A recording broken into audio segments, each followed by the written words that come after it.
Greetings, loves. This is Annette of AnnetteLeonard.com, back again with Chronic Wellness. I thank you for joining me here on this New Year's Eve. Obviously, New Year's Eve gives us an opportunity to reflect on the year that has passed, on the year that lies ahead. And I haven't been here for a few extra days because I've been under the weather. Once again, I made my way out into the world for a small event. It was a little gathering in honor of a friend's engagement.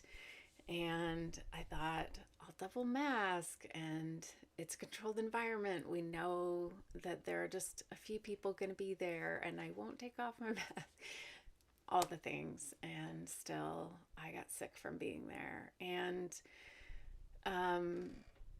as you know, my spirits have been low, and I think for many, New Year's comes with the promise of turning a page and anticipation of the year ahead and thinking about growth and development and opportunities. And for those of us with chronic illness and chronic pain, those things aren't necessarily what's true.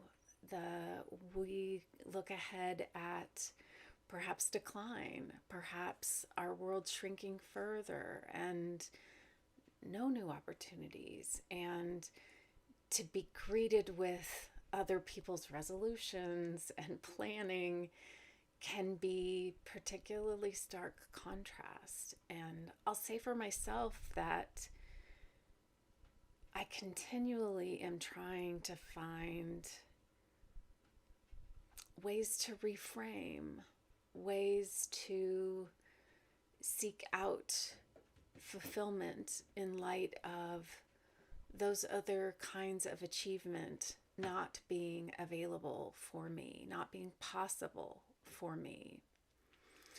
And wanting to have words of hope and encouragement for you that aren't spiritual bypass, that aren't just platitudes, that aren't unrealistic in the face of what's true for my life and perhaps many of yours. I want to point out to you that today I am rocking my first professional haircut since COVID. So check it out. If you are listening to this on audio rather than looking at me on video, I have a fanning arc of a lotus blossom carved into my hair above my left ear.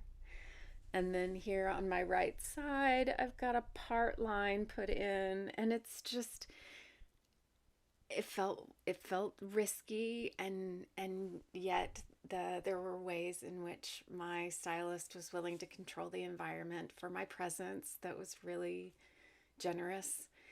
And it's remarkable what new life it feels like to just look in the mirror and like what I see.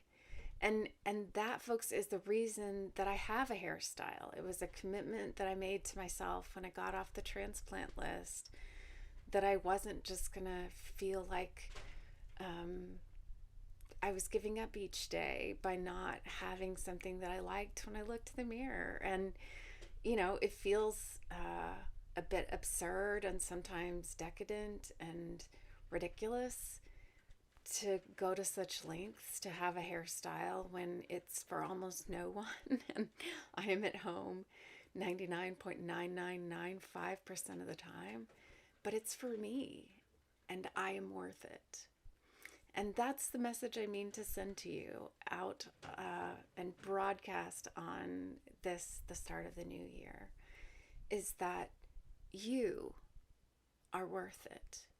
And that if there are ways that you can infuse meaning or joy, or ways to bring lift to your spirit, whether that is in the form of little vanities or setting up regular FaceTimes or phone calls with people who matter to you, or downloading a television program you love, or subscribing to a magazine, or getting out art supplies that you haven't used in years.